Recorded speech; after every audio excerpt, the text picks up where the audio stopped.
सरकारी नौकरी तक के इस यूट्यूब चैनल पे आप सभी दोस्तों का स्वागत है। ये बीपीएससी टीआरई 2 के जो काउंसलिंग चल रहे हैं उससे संबंधित खबर है।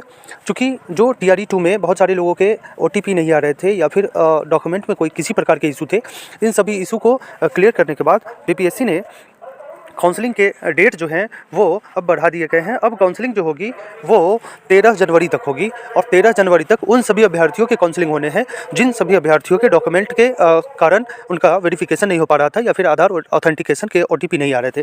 तो चलिए क्या क्या लिखा गया आप देख रहे हैं कि पटना के 3 केंद्रों पर काउंसलिंग चली। बीपीएससी द्वारा शिक्षक अभ्यर्थियों की काउंसलिंग के समय को 1 से 13 जनवरी तक बढ़ाया गया है। रविवार तक काउंसलिंग का अंतिम दिन था, लेकिन जिला कार्यालय द्वारा शिक्षकों की काउंसलिंग की तिथि बढ़ाई गई।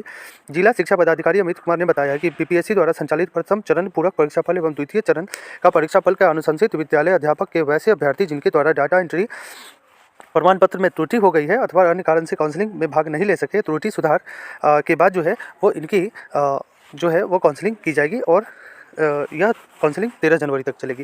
दूसरी खबर की तरफ चलते हैं। आप देख सकते हैं आज से जो है वो हाई स्कूल और प्लस 2 शिक्षकों की हाजिरी और क्लास का संचालन का रिकॉर्ड रहेगा कि आपने जो कितने घंटे क्लास ली है, कौन कौन से विषय की क्लास ली है, क्या क्या आपने आज क्लास में किया, उन सारी चीज़ों के साथ आपका आज का अटेंडेंस आज से तैयार किया जाएगा। और ये पूरा शेड्यूल यहाँ पर दिया गया है 9:30 बजे से लेकर के जो है वो 8वीं क्लास तक की जो पूरी जो एक आपने जो कार्य किया है उसका पूरा विश्लेषण उसमें लिखना पड़ेगा और वो फॉर्मेट अब नया व्यवस्था के हिसाब से चालू हो चुका है। अब देख सकते हैं लाखों शिक्षकों की होगी नियुक्ति, नियोजित शिक्षक बनेंगे विशिष्ट अध्यापक शिक्षक और विश्वविद्यालयों में भी होगी कुलपतियों की बहाली। और दूसरा नंबर बात कि टीआरई 3 जो है वो भी जल्द ही आने वाला है और टीआरई 3 टीआरई 2 के जल्द जैसे ही संपन्न होते हैं वैसे ही टीआरई 3 के भी नोटिफिकेशन आने की संभावना दिखाई दे रही है और संभावना जताई जा रही है, चूँकि अगस्त में फिर से टीआरई 3 के एग्जामिनेशन होने वाले।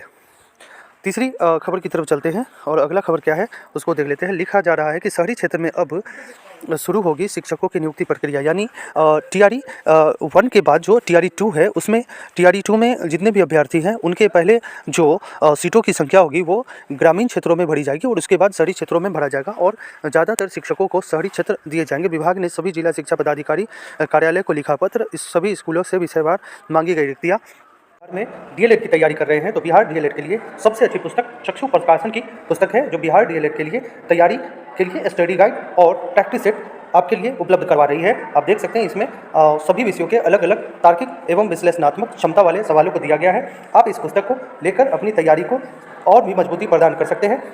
इसमें 120 ऐसे क्वेश्चन पेपर के पैटर्न दिए गए हैं जो आपके एग्जामिनेशन को मजबूती प्रदान करेगी। आप ये दोनों बुक का इस्तेमाल अपने तैयारी के लिए कर सकते हैं। बिहार डीएलएड की संयुक्त प्रवेश परीक्षा और बिहार डीएलएड की संयुक्त प्रवेश परीक्षा 2024 का स्टडी गाइड और प्रैक्टिस सेट दोनों से तैयारी कर सकते हैं। ऐसी ही स्थिति जो है वो द्वितीय चरण के चयनित शिक्षकों को शहरी स्कूलों में भी नियुक्त किया जाना है। शिक्षा विभाग ने कुल विषयवार रिक्तियाँ मांगी है, इसी आधार पर नियुक्ति होगी। स्कूलों के लिए 1 जनवरी तक का इसके लिए समय दिया गया है। नामांकन की तुलना में शिक्षक नगण्य है। उच्च माध्यमिक विद्यालय फुलवारी शरीफ में कुल 2593 नामांकन है, लेकिन शिक्षकों की संख्या 21 है। टीके घोष एकेडमी 518 नामांकन है। लेकिन तो ये मोटे तौर पर आप समझ सकते हैं कि ये जो पहले ग्रामीण क्षेत्रों में जो नियुक्ति हुई थी वो टीआरई 2 में अब शहरी क्षेत्रों में होगा। तो यही मोटे तौर पर जो खबर है आप देख सकते हैं। यहाँ पे भी दिया गया है कि 13 तक दूसरे चरण की काउंसलिंग जो है वो बढ़ाई गई है और शुरू होगी प्रक्रिया। 10 के बाद सहायक प्राध्यापकों के साक्षात्कार की होगी प्रक्रिया और एएनएम से नियुक्ति जो है उसके लिए भी वो परीक्षा होगी। आप देख सकते हैं यहाँ पे मैं आपको जूम करके दिखा दे रहा हूँ।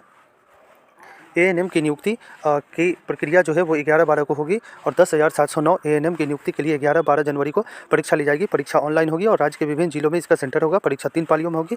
50,000 से अधिक आवेदक इस परीक्षा में आवेदन कर चुके हैं और उनका एडमिट कार्ड आयोग की वेबसाइट पर अपलोड किया जा चुका है, जिससे अभ्यर्थी डाउनलोड कर सीबीटी के लिए उपलब्ध होंगे। तो ये बहुत बड़ी अपडेट है उनके लिए भी जो एएनएम की तैयारी कर रहे हैं और एएनएम के एग्जामिनेशन देने वाले हैं। एग्जामिनेशन 11-12 तारीख को होने वाला है। तो मिलते हैं अगली वीडियो में, तब तक के लिए गुड डे।